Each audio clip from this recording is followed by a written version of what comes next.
Ladies and gentlemen, good morning and welcome to the HubOne webinar series.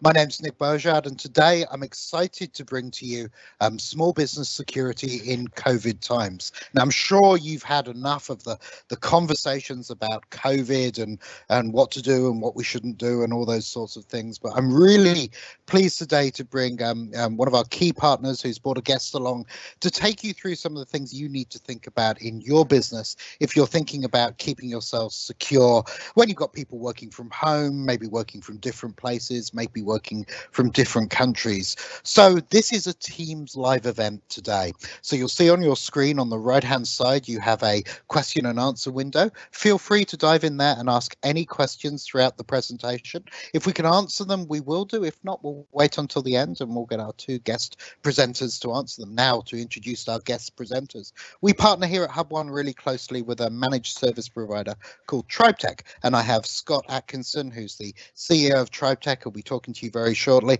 And Scott's brought along one of their key partners, who's an IT security vendor called WatchGuard, and Matthew C from WatchGuard will be presenting a bunch of things to you. But first, I think we'll say hello to Scott. So, Scott, I'll get you to unmute yourself. And good morning, and how are you? Morning. How are you going? Oh, very well indeed. Welcome, everyone. Very well indeed. So just a little quick thing from the Tribetech side. As Nick mentioned, we are a managed services provider. We've got a focus around security, productivity, and really sort of taking care of the IT layer to allow people to focus on their actual business. So an amount of work with HubOne before, and that's worked out very well. So one of our key security partners is WatchGuard. They're a global security vendor with over 9,000 partners and 80,000 clients. So just to give you an idea, they're not just your little corner store sort of security shop. They've been around for quite a long time as well. And I've asked Matthew C to come along today to give us a bit of a perspective on what they're seeing in the market globally in our new work from home world and things you need to be aware of when you've really got a remote workforce that you probably didn't have to this degree a number of months ago. So this isn't a product session. It's really looking at business security issues, the types of issues that are available, and solutions that can fit in all the types of solutions. So Matt, I think I'll hand over to you now. Matt runs the sales engineering group right across Asia Pacific, so he gets a lot of feedback from the engineering teams around there as well. So Matt, I'll hand over to you. Excellent. Thank you very much, Scott. Let me just get my screen going.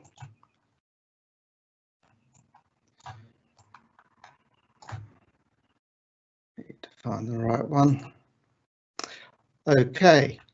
All right. Welcome, everyone. My name is Matthew C. I'm the Manager for Sales Engineering in the APAC region for WatchGuard, as Scott just told you. And we'll be having a quick look at some of the stuff that we've seen in terms of securing remote workforces during COVID-19. People like me, I work from home a lot, I'm on the road a lot, so a lot of these technologies have been out there for quite a long time. And I've certainly dealt with these sort of issues for quite a long time. But with COVID-19, we all of a sudden had everyone working from home, or most of us working from home. Funnily enough, I've actually seen this before during the New Zealand earthquakes that took out Christchurch city centre. They actually went through the same process. They actually found that they couldn't go into the office. They had to work from home remotely a lot more than they ever expected. So the sort of things that we're seeing here are not unusual. It's happened before, but not quite to this extent. Okay, so it's all about the remote workforce, and we're going to be talking about some of the threats and challenges that have been seen during this time. And like I said, COVID-19, a lot more people have to face these sort of issues right now. Some of the bits we'll be going through is virtual private networks. I won't go into huge detail. This is not meant to be a technical presentation. It's more or less, I guess, around the business side of it.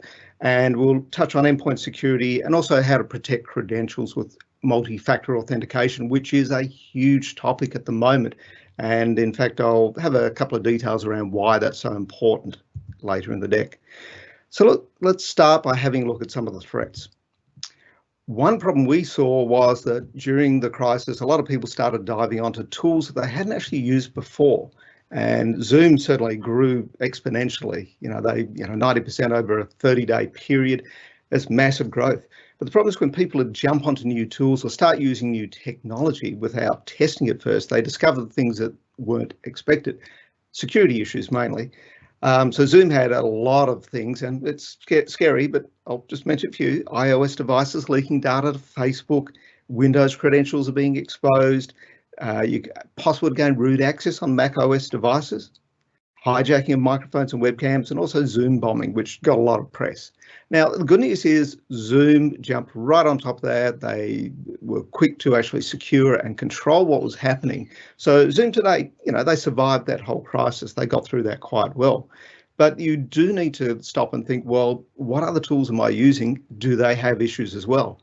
And the only reason I've got Box up there on the screen is because people start to need to share information a lot more. So those collaboration tools that we're using, they can be a problem. And one of the big problems about that is that people might not look at the security controls around them and understand how accessible that information might be. So a lot of data breaches over the last couple of years have been through unprotected online storage. Mostly cloud, but Box is not immune. It's a system that is designed to share things, and you do need to stop and look at what you're sharing and who has access to it, and also how long it stays up there. So some of the security risks that I did actually talk about there, the whole thing about change happening suddenly means we need to look at that in terms of our processes, our policies, our procedures, the sort of tools that we're using, and we need to stop and think about, how secure they are, plus are they configured correctly for security? So, that there's a whole lack of planning that we saw that went around that, people quickly jumping on things and not actually controlling it. So the Zoom bombing was a really good example of that. So ideally with online meetings, you should be controlling them, control who can get access. Also that open access to corporate resources. The reason I mentioned that is because a lot of people rush to open up RDP ports. So RDP is the remote desktop protocol. That's what I use when I want to connect to a Windows server or a Windows PC that might be in my office. Other people have used TeamViewer, and there are quite a few other ones like that. But the problem is a lot of people put them online very quickly and didn't stop to think about how secure that was, or what they need to do around that. So if you open up RDP, people can see it. Doesn't matter what port you open to put it on, people can spot it pretty easily. And we notice a huge surge in the number of open RDP servers on the internet during COVID-19, and also a large amount of RDP protocols, RDP credentials, being traded on the dark web. So that really quite exploded during this whole process. The other thing is, how secure is the home office? So when I'm working from home, I've effectively, if I'm connecting back to work, especially through a virtual private network, a VPN, the security footprint of the office now includes my home. And that is something that should be of concern to somebody who really is interested in security. The threat is that, I don't have a corporate security environment at home. I might have just my little ISP router there, provides wireless and those sort of things, but those things are designed for a fairly small budget, and they typically have a lot of problems in terms of security. And a lot of those problems are even things so basic that people have failed to change the default passwords on those devices. And, botnets are out there looking for these devices. They recognize them, they can tell what they are. And if you haven't changed the default passwords, they will easily get taken over by a botnet. And once that router is owned by someone else, they own your traffic. They own everything that goes in and out of that router. And it doesn't matter if it's encrypted, because there are ways that I can actually seed into that environment, a way of decrypting your data. And if you don't know what to look for, you probably wouldn't spot that. So it is a problem. Anyone who gets access to that home router can then, maybe if it's connected over a VPN, jump up to the corporate environment as well. Or if it's got weak wireless settings, they can use that to exploit that home network. Okay, so, and no security defenses in the home network, that's critical for me. Malicious actors exploiting COVID-19. We've seen a huge amount of stuff in here, and plenty of scams have gone around. So the Australian Cybersecurity Centre have had lots of interesting articles up there, and they track all these sort of things. And you can see false, Australian government applications online, people going after your super. Be really careful about that one. But also things like, scams claiming they're from Westpac. They'll send you SMS messages as well, try and get you to click on one of those links. And even things like fake vouchers from Woolworths. I mean, they'll do anything. Really what they want is they want to either get malware onto your system, or they want you to somehow go to a site where it's going to ask for your credentials. And it might look like Office 365, or it might look like a site that you expect, but if it prompts you for credentials, that's what they want. So these scams really do have quite a nasty sting to them. So the first topic I'm going to talk about is virtual private networks, and this is where I'm connecting to my work environment from home in a way that's secure, and I can do it over the public internet, so all the traffic is going to be encrypted. Now, the first one I'm talking about here, in fact, I won't talk about too much, is branch office VPNs. That's really a site-to-site VPN. So if I'm connecting one office to another, I'll do it through a branch office VPN. All the traffic that goes down that tunnel is encrypted, and it's safe to do that over the internet. What I'll mainly talk about today are mobile user VPNs. So this is where I want to connect either my phone, which is a little bit rare, but yes, I can do that, or my PC to the company's network, and I could be doing that from home, or I could be doing it, people like me, I'm a road warrior, I'll do it from a cafe. But one thing I'm careful not to use is public wireless. I definitely won't do that. I will use my phone, I'll always link to my phone, but I always use a VPN to secure that connection. Again, it's encrypted, make sure that it's data can't be seen by anyone else. Okay, so the only reason I'm talking here a little bit technical is just to explain one thing about mobile VPNs. There are basically two types that most people do. One is a full tunnel or a default route VPN. That simply means that all of the traffic from my laptop goes to the corporate firewall. It's all encrypted and it goes down that tunnel to the corporate firewall. And over on the right, there's a blue arrow that says, well, the firewall is really in charge of whether or not I can then browse the internet. So if I do want to browse the internet, I'm going through that firewall, or the tunnel, or the traffic is still down the encrypted tunnel, but the firewall can see everything I do and it control everything I can do, and it can block me and make sure I'm not going to dangerous websites. It can also inspect all the traffic. So that is a much more secure setup, but it's less flexible for the user because I can't just open a browser and go to the local news website or something like that. So there we get to a split tunnel VPN, and this is fairly common. Split tunnel just simply means that if I'm connecting to work and I'm looking at their traffic or their networks, that connection goes over the tunnel, it's all encrypted and it's nice and secure over the internet. Split tunnel means that if I want to then go look at the internet, so the Sydney Morning Herald or any other website, that goes directly to the internet, and it is not encrypted as part of the VPN, but you may be using HTTPS as an encrypted protocol to do that. Okay, so it's more flexible for the user simply because they can go more places, but it's more dangerous for work simply because that user may go to a dangerous website, they might download malware, and that malware could potentially jump across the VPN into my corporate network. So I do need to stop and think, well, even though someone's connected over a VPN, can I trust them? I still need to stop that traffic, still need to inspect it and make sure that it's secure. If you do want to learn a bit more about VPNs, we certainly go to the WatchGuard website. We've got an article up there on the bottom. There's a URL that you can go to and have a look for more information. Oh, sorry. My mouse is trigger happy. All right. One thing that we do with our VPNs is we also make sure that the endpoint is secure. We want to make sure that that device does have malware protection on there and, host ransomware prevention.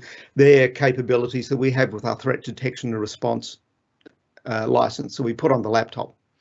And down the bottom, you can see in my configuration of the VPN on the firewall, I say, yes, I want to enforce that, make sure that that setting is on. But optionally, I could say disable it for, say, mobile phones and things like that.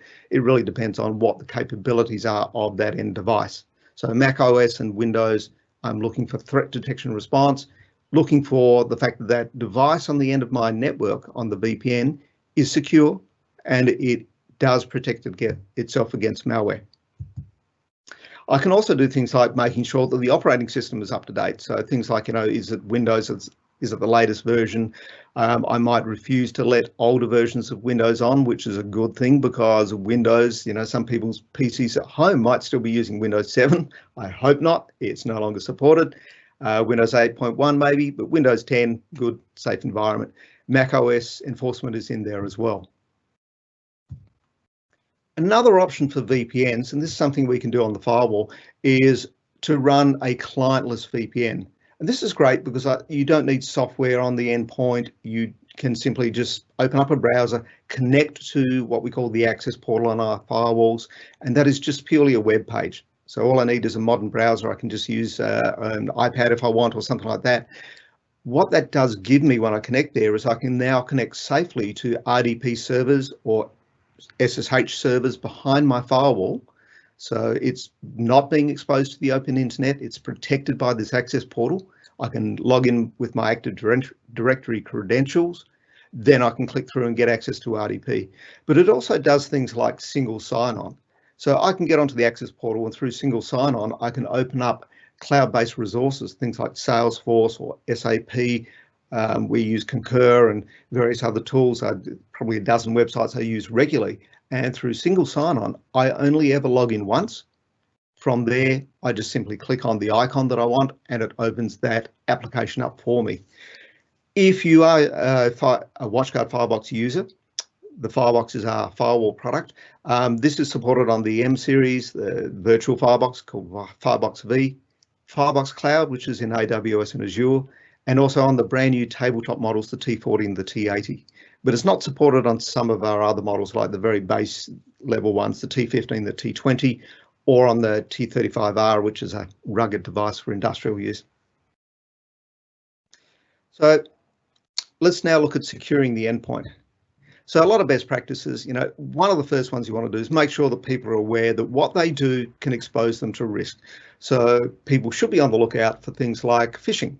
If there's an email that you get, stop and think. And this is one of those things that people have exploited during COVID-19. A lot of emails claiming to be, say, from the boss or the financial controller, saying here's something that needs to be paid quickly.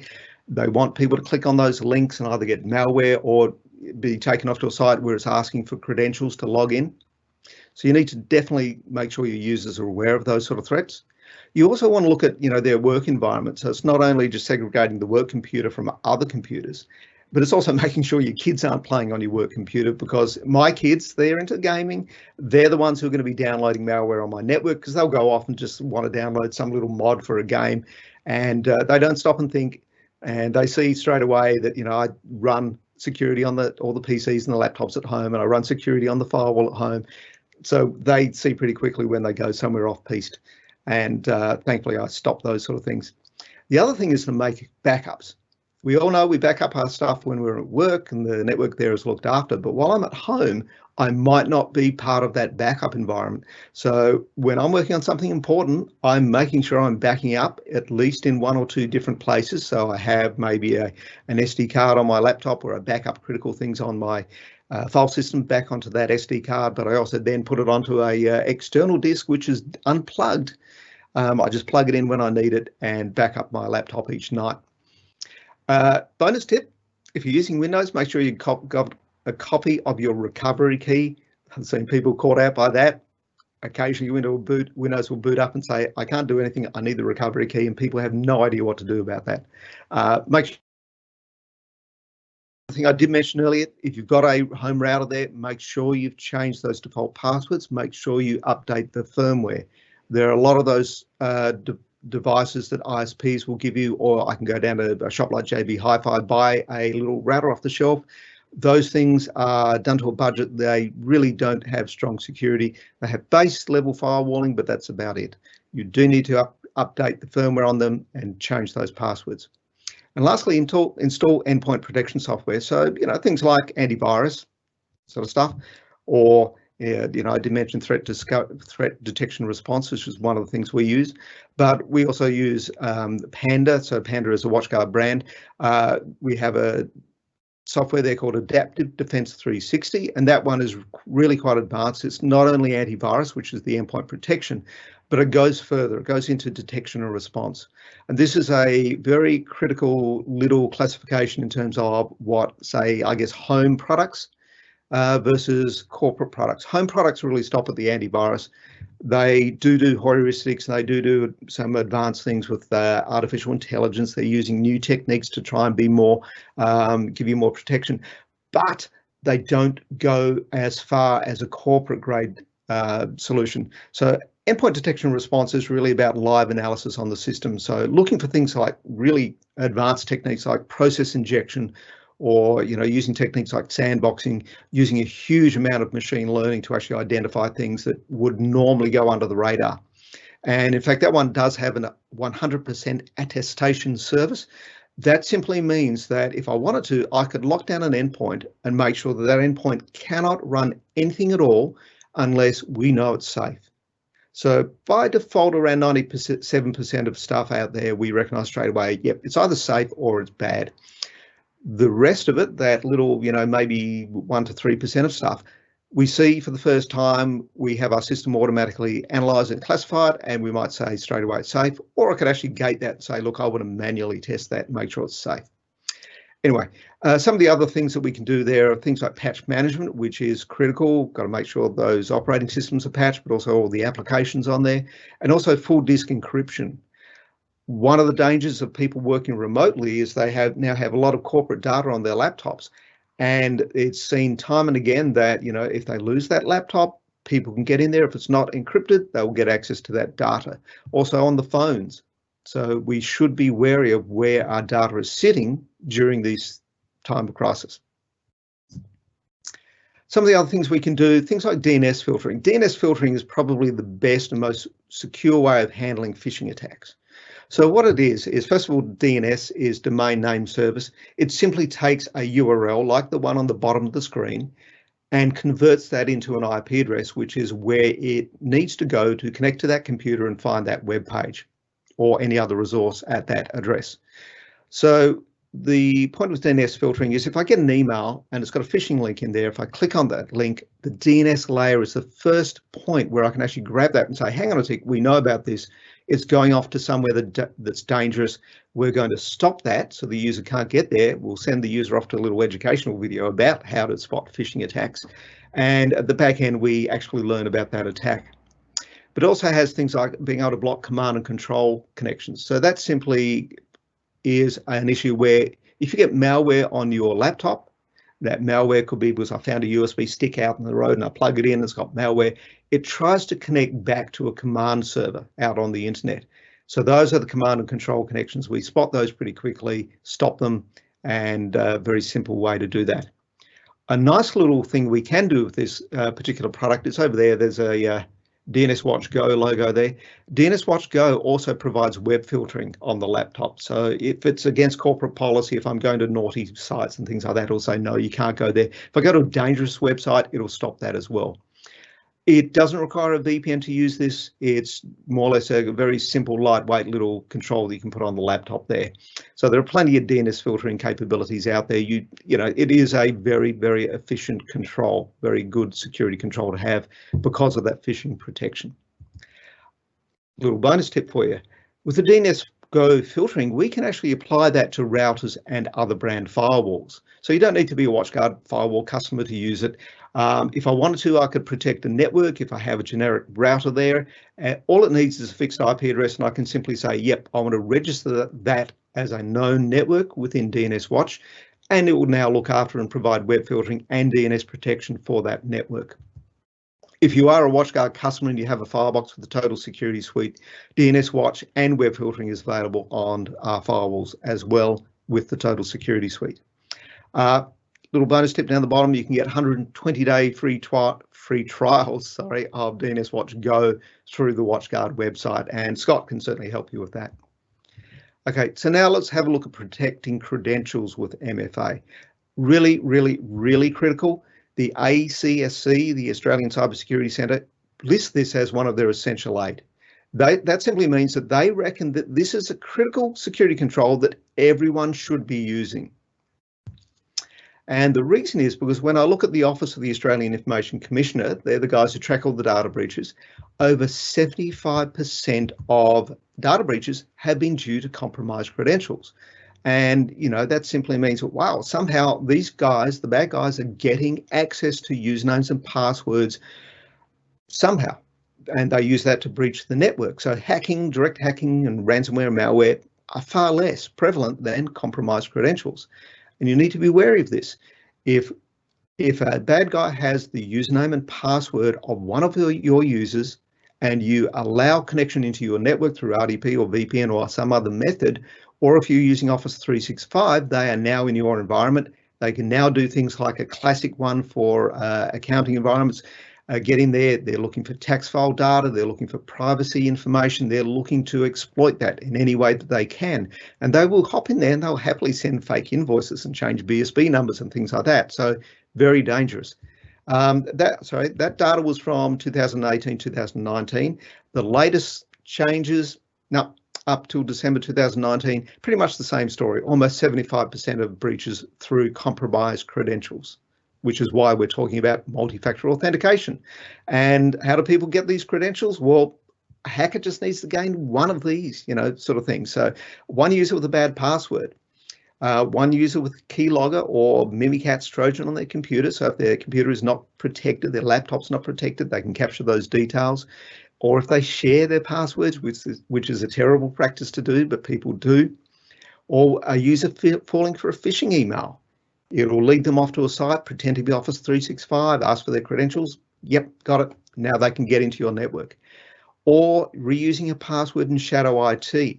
Shadow IT is where you have a bunch of corporate websites that you might use. So you might be using Office 365 and a couple of others here and there for work. Everyone uses them. But one of your users goes off and starts using Box or Dropbox or some other application that you don't use as a corporate, but they are using their corporate credentials on that other site. You may not know about it. Now, if that site has a breach, if that site has a problem, that username password is exposed somehow, then that opens up access into your network again. The last one over there, people don't really take this seriously. They should. If you're using public wireless, basically, if you're not using a VPN over public wireless, you are open to people sniffing that data, literally listening to it and capturing it out of the air and decrypting passwords and usernames and things like that. You can be unlucky and be targeted with this sort of stuff. In fact, there has been a court case in Australia, in Sydney, where someone used wireless hacking to capture usernames and passwords out of a corporate environment, and they were actually a financial environment, and they then used that to listen in on that network for 5 years. They didn't get discovered because they were using valid credentials that they sniffed out of the wireless environment for that network. So basically, it was just seen as normal everyday traffic. They only got caught because the regulators thought they were doing insider trading, because they always seem to be ahead of the curve in terms of buying or selling shares. That's how they got undone. But also in Sydney, in fact, right at this very moment, there's probably one of the biggest wireless attacks that we've ever seen as a security vendor going on anywhere in the world. And that is a very targeted attack. It's not against a corporate, it's against a private individual who happens to work at a bank, and his wireless network at home is under attack. It happens. Okay, and the last one I'll mention here is, we would never fall for this, would we? This guy's pretty famous. Hawaii Emergency Response Center. There was a press interview and someone noticed on the article online, there was a post-it note in the background. They zoomed in on that post-it note. It had the password for the emergency response system of Hawaii. We're not going to be doing that, are we? And your users aren't going to be doing that. Yeah, no, I hope not. So passwords, yeah, they can be found pretty easily. So the way we secure it is by using multi-factor authentication. There are plenty of vendors out here who provide these sort of capabilities. I know a lot of people who use Office 365 has native MFA in there. Just make sure that it's not SMS based, because SMS is no longer accepted as a secure method of doing multi-factor authentication. So the US government themselves say, look, you should simply not use SMS based multi-factor authentication. In our case, we use our phone. Those numbers that are on the screen of the phone, they are random numbers. You might have noticed things or used in the past, things like little hardware fobs, and they had random numbers on them. I hate those. I never ever use them. What we do is we use push notifications. And this is where it comes up and tells me my account is being used. I'm sharing my account there with you. It tells me the origin of that connection and also what I'm trying to connect to, which is the access portal, and I'm in control of that. I can approve or deny that connection. Now, if it's me logging in, yeah, I'm going to approve it. And it's so quick and easy because, in this case, I do use fingerprint recognition on my phone. So I just, tap my phone, the screen opens, I get this alert straight away. I can now approve or deny that. If I want to go further, I can actually protect all of these tokens with biometrics or with passwords. But if that ever pops up and it's not me logging in, I know straight away someone's got my username and my password, because this can only pop up on my phone if someone has those details. Straight away, I can deny that and change the password, which keeps me secure. Another great little tip we can do with this is I've been in the situation where somebody phones up. They claim to be the group executive of a division of our company. And this has happened to me live. And it was a global company. And I said, well, I'm sorry, but we have security protocols. I can't simply open up access to this environment. I had no way of verifying your identity. So I asked him, well, where are you? And he said, oh, okay, I'm in this particular office location. And I said, oh, great, I know someone in that office. Go down the hallway, find this fella. If he phones me up and tells me you are who you are, I'll happily give you access to this environment. Now, the group exec actually loved it. He thought this is brilliant. Turns out that was his friend down the hallway, and I knew that guy as well. And so I could verify who that was. In this case, what we are doing is the help desk in our environment can actually send a message to my phone asking me to verify, is it you that I'm really talking to? And I can go in there and say, yep, that's me. I want to verify that connection. Please let me continue with what I want. It might be resetting a password or opening up access onto something for me. You can use multi-factor authentication with pretty much anything, lots of cloud-based resources. These are very essential to secure things like Office 365. Don't forget, if someone gets in there and they can log in as one of your users, they have access to all the email in that environment. They can start sending out fake emails. They can send out fake invoices. They can trawl your email for sensitive information. And it's something to be very scared of. One way I use it is to log into my laptop every day. So I use multi-factor authentication to log into my laptop, make sure it's secure. My laptop is also encrypted to make sure that anyone stealing my laptop can't get access to the data on there. This works online or offline. So if I'm sitting in a plane, when I used to be sitting in planes, don't do that anymore, I could still unlock my laptop while I'm offline.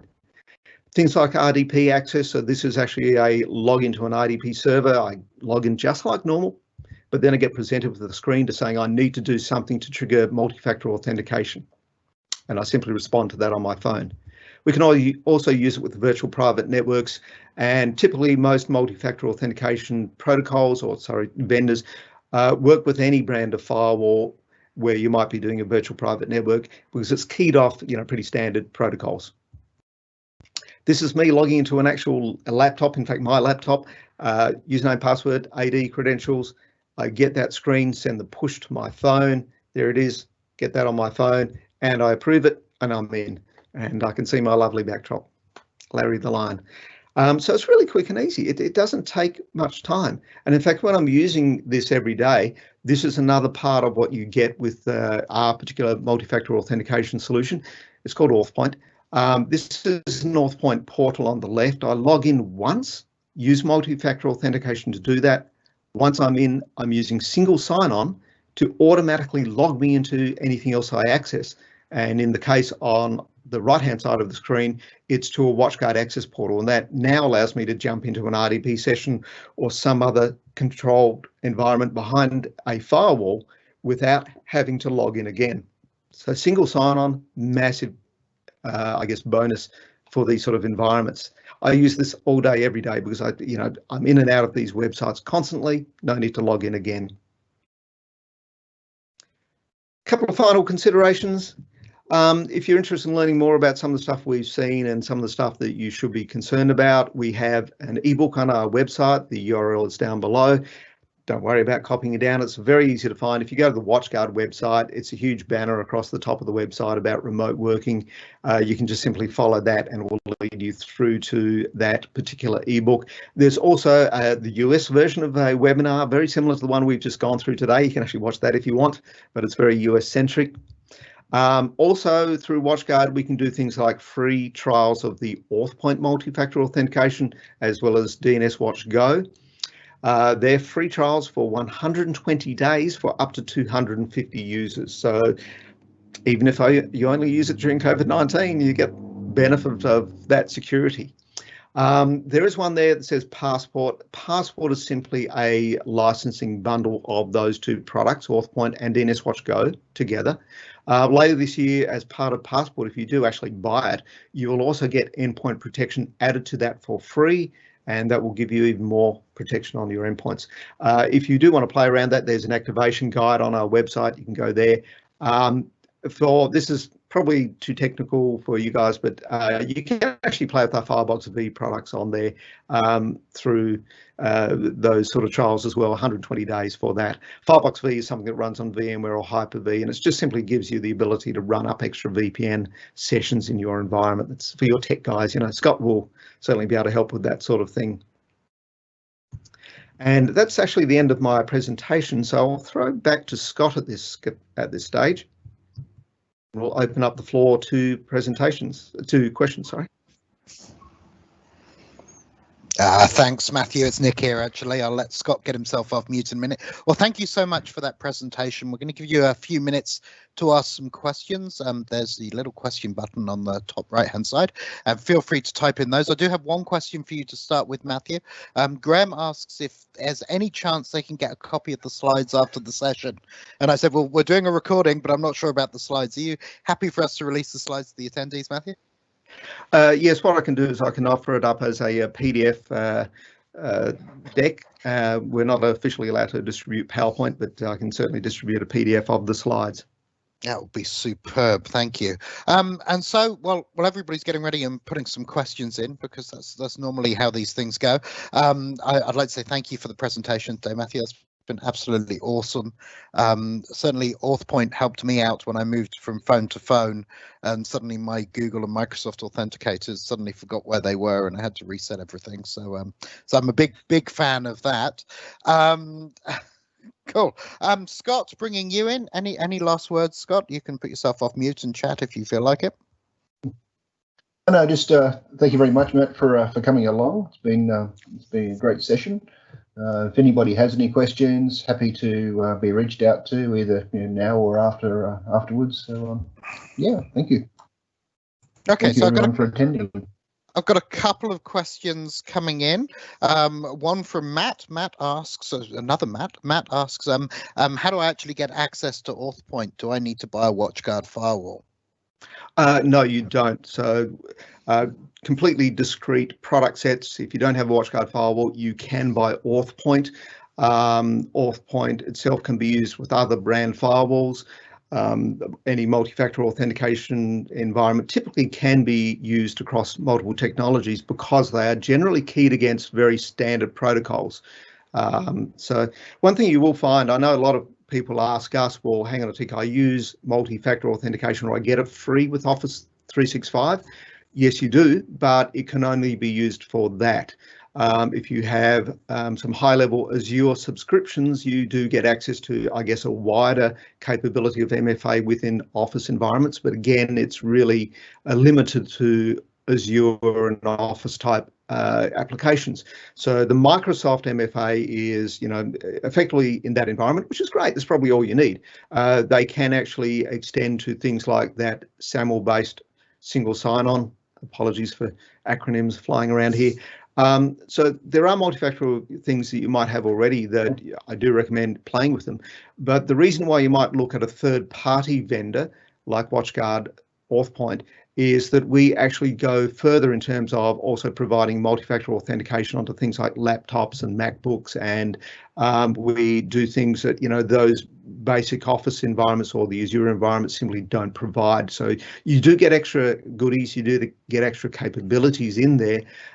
So some of the things that we are introducing very shortly are things like risk-based authentication, where I can say, well, hang on a second, if I log in Sydney, if I'm using MFA in Sydney, I can't possibly then use that in Perth within the next hour, in fact, the next few hours, because it's not physically possible for me to move from one spot to another in that time. also to effectively geofence those sort of things as well. So we're constantly expanding the capabilities in Northpoint, and those ones will be there very shortly. Okay, brilliant. I have just one thing on that as well. We've actually found the monthly version where it's available as a managed service has been quite popular amongst a lot of clients as well. So you don't necessarily need to do the whole long-term subscription thing. Absolutely, yeah. So you can actually do monthly with no time commitment, which means, yes, I can drop it at any point. So you don't have to sign up for 1 year or 3 year, which makes it really flexible. Awesome. Next question, guys. And this is an interesting one, probably for Scott and Matthew. Anonymous asks, do you have any tips for business owners recording COVID requirements? That's, for example, customers who dine at cafes.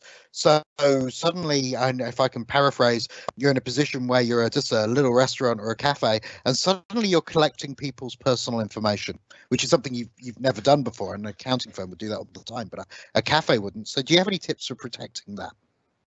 Yeah, that's actually something that pops into my head every time I go to a club or those sort of places. And they always want your driver's license. In the back of my mind, I'm always thinking, hang on a tick, where is this information being stored?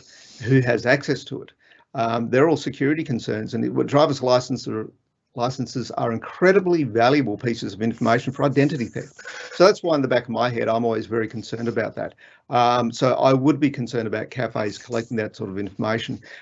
Really, for anything like that, you do need to look at, well, why is that information being collected? Where is it going? How is it being controlled? Who has access to it? And what happens when you've finished using that information? So the destruction of information is very important. The whole control cycle of that lifetime of that information is essential. And I would be worried about small, sort of cafes and those sort of things dealing with that sort of information, because they typically have never done that before. And really, security is actually not rocket science. A lot of good security is just basic, practical, common sense, but you need to actually stop and ask those questions. So my background, by the way, is actually financial security. So I've worked on global financial networks, transactional networks and all those sort of things, ATM networks. Reviewing security always is a point of just saying, hey, hang on a tick, we need to stop and think about information, data, control, and we don't want to make things unusable. That is not the point of security. It has to be usable. Everything has to be accessible. So good security should not get in the way, but it's about identifying, okay, I'm taking in some form of information. I need to control it, need to secure it. What do I do? So ask basic questions, and you'll probably find that you cover the bulk of the security issues in your environment. I know one thing that people often balk at is, paying money for security, but it is a concern. For any business environment, you should have a enterprise-grade firewall. Or a small business firewall like WatchGuard. We specialise in small business environments because they are designed for purpose. They are designed for security in mind. If you have a little router from JB Hi-Fi sitting on your network, it's probably not the sort of security you need at work. Yes, it might say it's a firewall, but it's a very basic level firewall. And really the cost of a good firewall is not that great in real terms, because I love it when people complain about costs and they've got a brand new smartphone, which probably costs these days $1,500 or $2,000. And then they pay, monthly for the use of that phone. It's like, hang on a sec, I'm sort of talking about the same sort of money to protect your network for 3 years, Anyway, sorry, I'm rambling on. Back to you, Nick.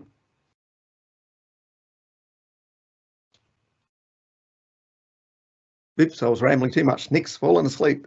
I think Nick's muted that. That's okay, but it is a very valid point there, Matt. That a lot of these data collection requirements have been put onto small businesses who are not used to any level of security around this, and there hasn't been a lot of lead-in or training or awareness of what the security issues are. So it is actually a very a key point.